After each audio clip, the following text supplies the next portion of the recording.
So, sa next part tayo, paglalagay ng interior walls. So, binago ko nga pala yung aking layout. So, yung paglalagay nyo ng interior walls is kung paano nyo lang din nilagay yung inyong exterior walls. So, dito lang ulit sa wall and then yung type, edit na lang kayo ng type pag wala pa kayong interior wall. So, for the 2-story na residential house na gagawin natin, is okay na yung 100 mm na thickness. So, okay lang. And then, yung top constraint ko up to level 3 na. So, diretso na to hanggang second floor. Okay, and then, lagay na tayo interior walls.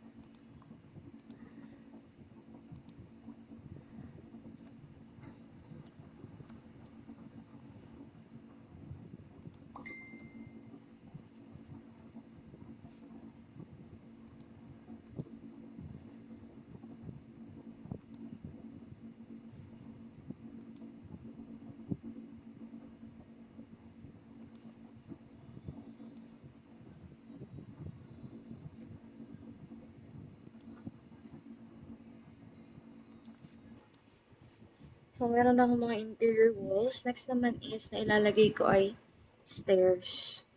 So, dito, meron ng built-in. So, pindutin nyo lang yung stair and then, pwede kayong pumili kung yung straight. Ano ba yung straight? So, and then, full yung spiral. So, may video siyang kasama dyan. So, loading pa yung sa akin. So, spiral. Meron ding center and spiral. L shape and then meron ding U shape. Pero yung U shape nila dito is ganyan. So, hindi siya yung kadalasan nating alam na U shape na stair. So, mas maganda if gusto mo yung U shape na normal sa atin is mag-straight ka na lang. Okay? So, dito, pwede nyo i-edit yung type.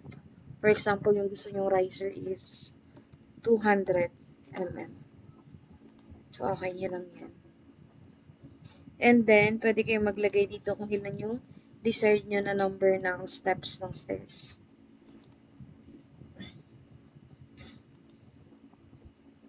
And then, may nakalagay din dyan kung ilan na yung stairs na, yung steps na created nyo.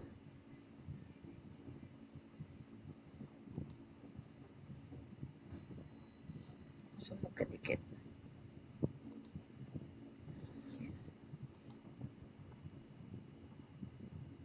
So, check nyo lang siya para finish yung edit. Bakit ganun?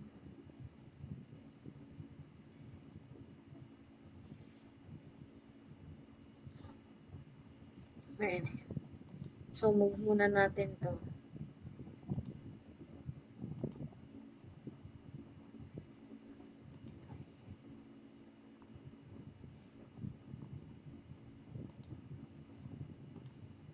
So, move is MV din. Pwede nyo i-type yung MV. So, ito yung kanyang paakyat, landing dito. Then, pataas. Tingnan natin siya ngayon sa 3D view. So, para makita nyo yung 3D view niya is, pwede kayo pumunta doon sa view. And then, yung 3D view, may camera doon. So, pindutin nyo yung camera. Shems, patay. So, pindutin nyo yung camera. And then, drag nyo lang kung papasaan yung gusto nyong part na makita. Either dito, ganyan. So, dito na siya itapat sa stairs. And then, para makita natin is, palit tayo ng display. So, realistic na lang.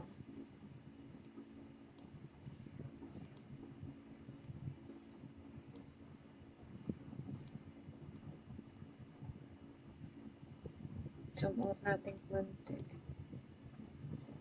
And then, to look. Yan. So, ang gawin natin ngayon is, pangit naman yung ating railings.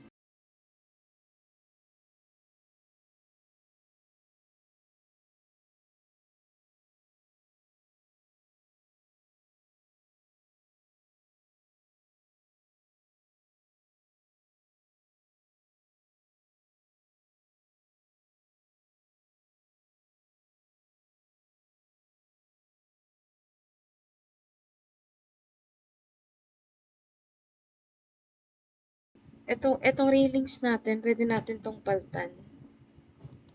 For example, ito, reset nyo lang yung railing.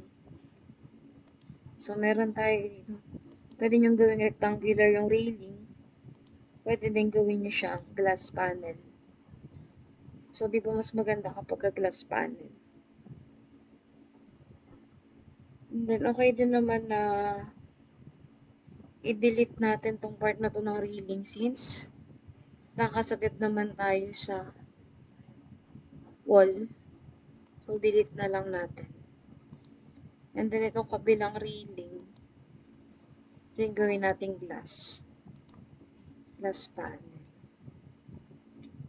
And,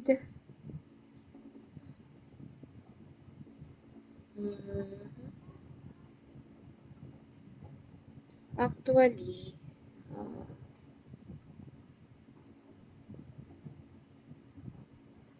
pwede nga din na itong ilalim ng stair is gawing storage pero hindi sayang yung space. So, siguro, much better kung lagay na lang tayo ng wall in between the stairs para kahit lagay tayo ng wall. Tas wall din dito sa gilid. Yan. So, ganun na lang. Bitin natin yung stairs.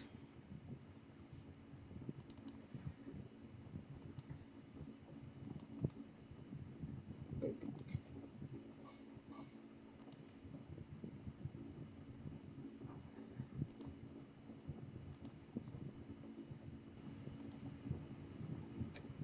What's happening?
So, yun, may kasama siyang interior wall. So, check natin dun sa 3D view.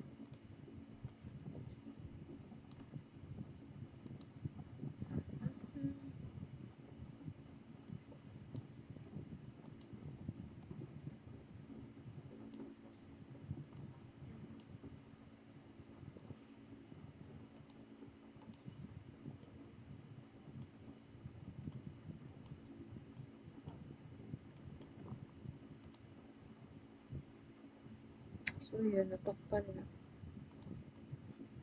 Takpan na yung inyong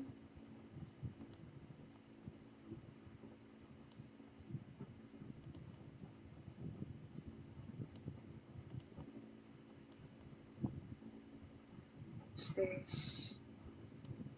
So, pwede na to, naalisin na lang natin yung railings. Kung gusto nyo naman na may railing pa din, feeling ko much better kapag ka-glass panel to.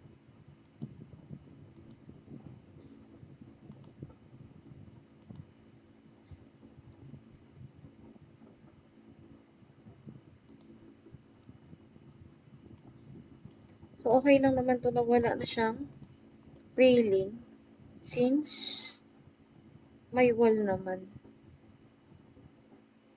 So, try natin i-erase. So, itong part na to, yung sa may ilalim ng stairs, so, pwede nyo na siyang gawing storage. pwede din naman na hindi ganyan. Delete natin yung wood. Pwede din naman ang gawin nyo lang na storage is yung ilalim lang na to.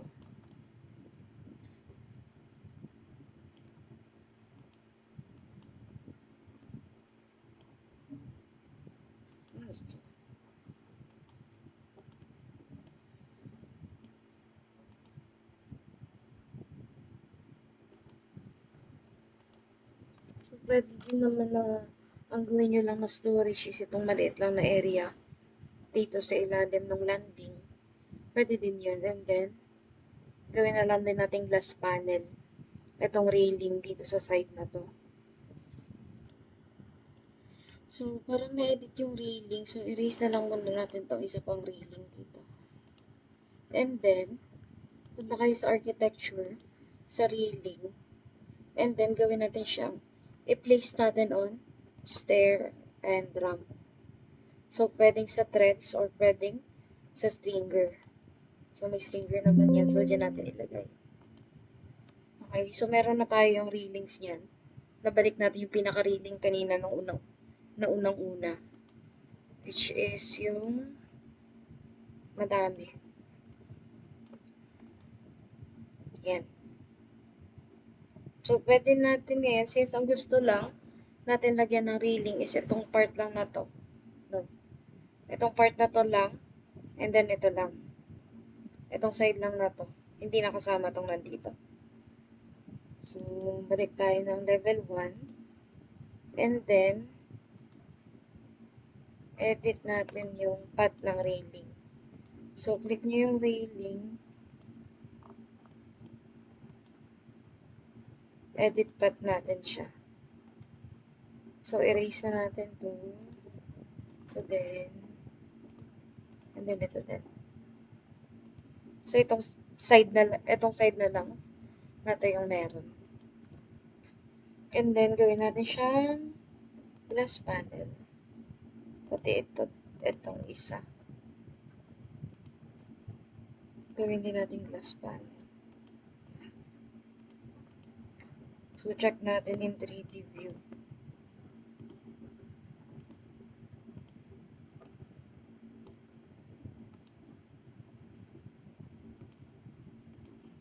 Ayan. Much better. And then, yung magiging storage nyo is ito na lang. Sa side na to.